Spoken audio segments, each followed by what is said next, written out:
Hello बच्चों, स्वागत है आप सबका मायू एकेडमी में। मैं मायमा आप लोगों को ब्लड के बारे में पढ़ा रही थी। तो टॉपिक शुरू करने से पहले आप सभी बच्चों को स्वतंत्रता दिवस की हार्दिक शुभकामनाएं। Happy independence day to all of you. ठीक है, तो मैं आपको कल पढ़ाया था, मैंने आपको ब्लड क्या होता है थोड़े से इंट्रोडक्शन बताया था, मैं आपको रिवीजन करा देती हूँ। अच्छा, ब्लड के बारे में मैंने आपको बताया था, स्टडी ऑफ ब्लड हेमाटोलॉजी होता है। फादर ऑफ हेमाटोलॉजी विलियम हॉसन बताया था। सर्कुलेशन ब्लड का कि जो फादर है वो विलियम हार्वे है। ब्लड के बारे में बताया था, लिक्विड सॉलिड बॉडी फ्लूइड इतना होता है, सॉलिड इतना होता है। इंट्रासेलुलर फ्लूइड के बारे में बताया था मैंने, कैटायन पोटेशियम, एनायन फॉस्फेट और न्यूट्रिएंट अमाइनो एसिड के बारे में बताया था। 30% एक्स्ट्रा सेलुलर होता है, ये इंटरस्टिशियल फ्लूइड, इंट्रावस्कुलर फ्लूइड और थर्ड स्पेस सीरस फ्लूइड के बारे में बताया था। सीरस फ्लूइड भी 4 तरीके का होता है, पेरिटोनियम, प्लूरल, पेरिकार्डियल और इंट्रासेलुलर फ्लूइड। 50 ml, 15 से 20 ml, 10 से 30 ml और 5 से 15 ml होता है। इसका जो ESF का कैटायन होता है वो Na पॉजिटिव, NiNCl और न्यूट्रिएंट इसका ग्लूकोज होता है। और कुछ वैल्यूज मैंने आप लोगों को बताई थी कल। नॉर्मल वैल्यूज Na की बताई थी मैंने 135 इतनी, और mg पर लीटर, MEQ पर लीटर, Cl 93 to 108 MEQ पर लीटर, मिली इक्विवेलेंट पर लीटर होता है ये। पोटेशियम का बताया था और PO4 नेगेटिव का बताया था, यानी कि फॉस्फेट का बताया था। तो कल हमने इतनी बात कर ली थी। जिन बच्चों ने अगर प्रीवियस वीडियो नहीं देखी है तो वो एक बार बच्चे प्रीवियस वीडियोस देख लीजिए, हेल्पफुल रहेंगे आपके लिए। तो चलिए शुरू करते हैं। अच्छा, आज हम बात कर रहे थे करेक्टरिस्टिक्स ऑफ ब्लड के बारे में। तो सबसे पहले ब्लड का पीएच जान लेते हैं।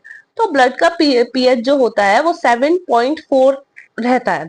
अच्छा, अगर कोई एवरेज में पूछे तो 7.35 से लेकर 7.45 तक उसका पीएच रहता है।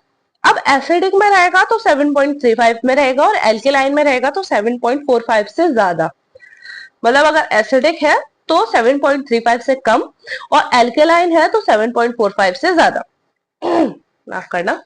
अच्छा, अब इसकी अमाउंट के बारे में बात करते हैं कि ब्लड का अमाउंट कितना रहता है। 68%। ठीक है, 68% ब्लड हमारी बॉडी के अंदर प्रेजेंट रहता है। अब कैसे रहता है, मतलब 7% ऑफ टोटल बॉडी वेट। अब जैसे किसी आदमी का वजन है 50 किलो, उसका जो 7% होगा वो ही जो ब्लड होता है उस आदमी के अंदर। किसी का 60 kg ब्लड होता है, उसके अंदर जो 7% ब्लड होगा वो जो 7% जो निकाला जाएगा वही बॉडी फ्लूइड कहलाता है। अच्छा, मेल और फीमेल में अलग अलग होते हैं। मेल के अंदर 5 लीटर होता है और फीमेल के अंदर होता है 4.5 लीटर। इतना ब्लड होता है फीमेल के अंदर। कल कलर की बात करें तो ऑक्सीजनेटेड ब्लड जो होता है वो ब्राइट रेड कलर का दिखाई देता है, और डीऑक्सीजनेटेड डार्क रेड का दिखाई देता है। माफ करना। अच्छा, फिर बता देती हूँ कि कलर में जो ऑक्सीजनेटेड ब्लड होता है वो ब्राइट रेड होता है, और डीऑक्सीजनेटेड ब्लड डार्क रेड होता है। अच्छा, और इसकी कार्बन मोनोऑक्साइड की अगर टॉक्सिसिटी हो जाए तो ब्राइट रेड कलर का ब्लड जो है वो दिखाई देने लगता है। अच्छा, ऑक्सीजनेटेड ब्लड और डीऑक्सीजनेटेड ब्लड में उनके परसेंटेज बताते हैं O2 और CO2 के। ऑक्सीजनेटेड ब्लड का जो O2 का परसेंटेज रहता है वो 2T1% रहता है, और CO2 का 0.4% रहता है, जबकि डीऑक्सीजनेटेड में O2 का 16% और CO2 का 4%। अच्छा, अब आप सबके मन में एक सवाल पैदा हो रहा होगा कि डीऑक्सीजनेटेड में भी तो CO2 है, वो माफ कीजिएगा O2 प्रेजेंट है, तो फिर ये ऑक्सीजनेटेड क्यों नहीं। अच्छा, मैं समझाती हूँ। क्योंकि अब जैसे ऑक्सीजनेटेड में तो 21% ब्लड प्रेजेंट रहता है, बट डीऑक्सीजनेटेड में 16% हो गया ना, तो मतलब कम हो गया ना मात्रा में। जैसे इसमें CO2 केवल थोड़ा सा प्रेजेंट है, 0.4%, बट प्रेजेंट होता है। ऑक्सीजनेटेड में भी प्रेजेंट होता है, और डीऑक्सीजनेटेड में 4% ब्लड जो है वो डीऑक्सीजनेटेड प्रेजेंट होता है। इस वजह से ये डीऑक्सीजनेटेड ब्लड है और ये ऑक्सीजनेटेड ब्लड है। अच्छा, सीपीआर में क्या होता है। सीपीआर में हम दे क्या रहे हैं, सीपीआर जब हम करते हैं माउथ टू माउथ एयर हम देते हैं, तो हम उसको ऑक्सीजनेटेड ब्लड दे रहे हैं या डीऑक्सीजनेटेड ब्लड दे रहे हैं। हम उसको कौन सा ब्लड दे रहे हैं बताएं। हम उसको डीऑक्सीजनेटेड ब्लड दे रहे हैं। किसके थ्रू दे रहे हैं हम, माउथ O2 ब्लड जो सप्लाई करते हैं, डीऑक्सीजनेटेड CO2 देते हैं, कितनी देंगे हम? 16% O2 हम प्रोवाइड करेंगे उसको, ठीक है। अब स्पेसिफिक ग्रेविटी की बात करते हैं। अच्छा, स्पेसिफिक ग्रेविटी जो होती है ब्लड की 1.055 टू 1.065 के बीच में रहती है और 1.060 तक रहती है। अच्छा, अब बहुत सारे बच्चों को ये नहीं पता होगा कि स्पेसिफिक ग्रेविटी होती क्या है।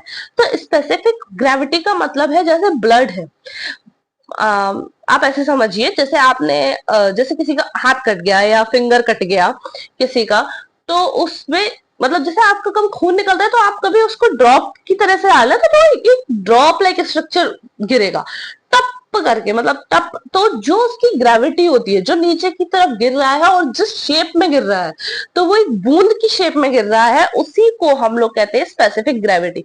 उसी का जो आकार होता है, जिस शेप में वो गिरता है, उसी को हम लोग स्पेसिफिक ग्रेविटी कहते हैं। उसका जो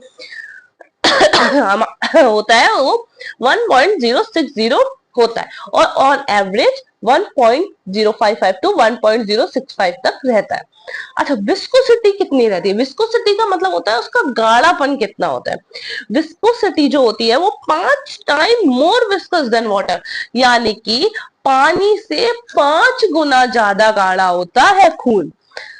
दोबारा बताती हूँ, विस्कोसिटी का मतलब होता है ब्लड में कितना गाढ़ापन रहता है। तो पानी से 5 गुना ज्यादा गाढ़ापन रहता है खून के अंदर। अच्छा, फंक्शन की बात करते हैं। फंक्शंस क्या क्या होते हैं ब्लड के? ट्रांसपोर्ट, रेगुलेशन, प्रोटेक्शन और एक्सर्शन। माफ करना। ट्रांसपोर्ट करते हैं O2, CO2, हार्मोन्स और न्यूट्रिएंट्स। ब्लड जो क्या क्या चीजें ट्रांसपोर्ट करेगा? ऑक्सीजन, कार्बन डाइऑक्साइड, जितने भी हार्मोन है, न्यूट्रिएंट्स है, ये सारी चीजें। रेगुलेट किसको करेगा? टेम्परेचर को रेगुलेट करेगा, पीएच को मेंटेन करेगा, ये सब वो रेगुलेशन करता है। अच्छा, प्रोटेक्ट कौन करता है? जब प्रोटेक्शन में हमारे पास WBC प्रेजेंट है तो फिर WBC प्रोटेक्ट करेंगी। एक्सर्शन कौन करता है? एक्सर्शन, अब ब्लड का ही काम होता है कि वो बाहर भी निकालता है, तो वेस्ट प्रोडक्ट को बाहर भी निकालना ब्लड का काम होता है। तो 4 तरीके के फंक्शन करता है: ट्रांसपोर्ट, रेगुलेशन, प्रोटेक्शन और एक्सर्शन।